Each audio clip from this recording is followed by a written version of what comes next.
The Plymouth City Council will soon decide on a plan that some residents say will dramatically change their neighborhood's character. Eaglebrook Church is proposing a 65,000 square foot campus on farmland in northwest Plymouth. That's just north of Meadow Ridge Elementary School. The church would be built next to residential neighborhoods. The Plymouth Planning Commission recently reviewed the proposal in a nearly 4-hour discussion. Nearly 36 residents came to speak, a majority of whom were against. They raised concerns about traffic, light pollution, and a project that they say would be grossly out of place. Others, however, shared how it would be a positive change.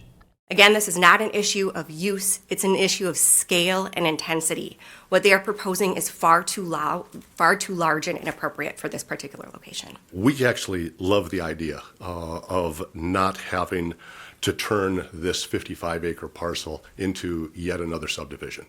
Eaglebrook Church withdrew a similar proposal in Minnetonka where it had considerable opposition. The city of Corcoran also voted down an Eaglebrook proposal. The Plymouth City Council is expected to vote on the project at its meeting on December 12th.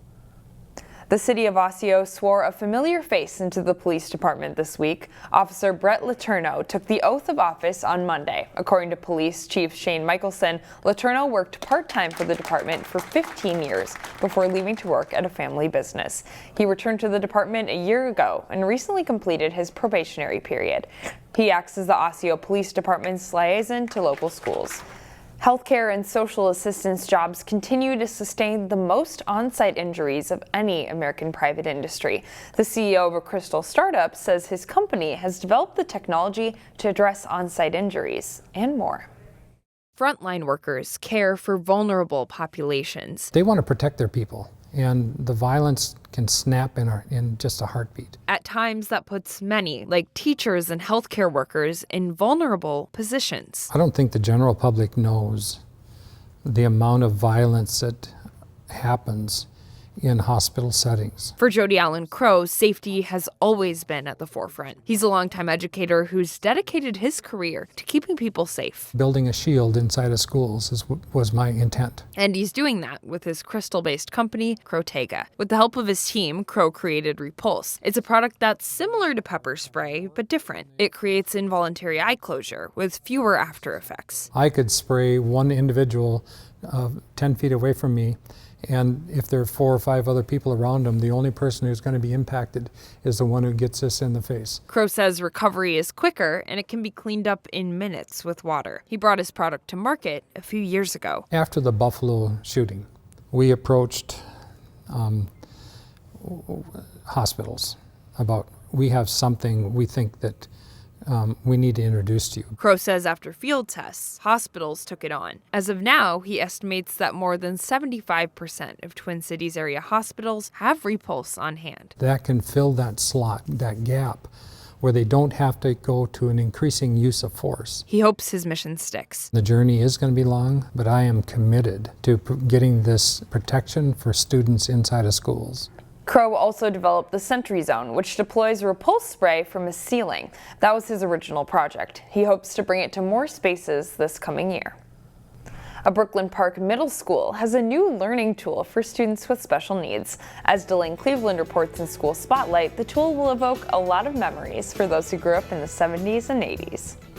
Turn on the magic of colored lights. Light Brite from Milton Bradley. In the not-too-distant past, Light bright, turn on the magic of color. a small light box with colored plastic pegs was a dominant force in the toy market. Just pop in the colored pegs and follow the patterns. Kids would plug the pegs into a panel that would light up and create a picture. Corey Smith remembers it well. There's not a lot of light brights around anymore. She is an occupational therapist with Osseo area schools. Now try an IS. And while the Light Bright may have waned in popularity as a children's toy, now you have to kind of work it. The concept has taken on a second life as an educational tool. There, perfect. We are always trying to do innovative things for our students. Northview is a great little community school, and so everybody has bought into it. Now standing right there. Earlier this month, Northview Middle School in Brooklyn Park installed this giant-sized Light Bright board. The goal is for special education students and those who are visually impaired. All right, let's do the same with your left hand. To work on things like hand-eye coordination, motor skills, orange, and following directions. Purple. triple. With some of our kids that are having difficulty with tabletop activities, this is a little more interesting, and you incorporate movement by going to the board, going back from the board, working on hand skills. There's just so much we can do with it. There, perfect. Considering that the Lite Brite wall was just installed in mid-November, Yellow, yellow, yellow. some of the pieces are a little difficult to work with. Yeah, some of them are a little stiffer. But staff members here say they're excited about the opportunities for incorporating this into the curriculum. It's got so much variability to how we use it that we can curtail it to each student.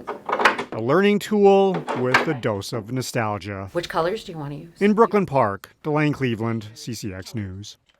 In Robbinsdale, something that's extremely Minnesota. It's the latest art exhibit at the Robbin Gallery. Extremely Minnesota features works from nearly 50 artists throughout the state.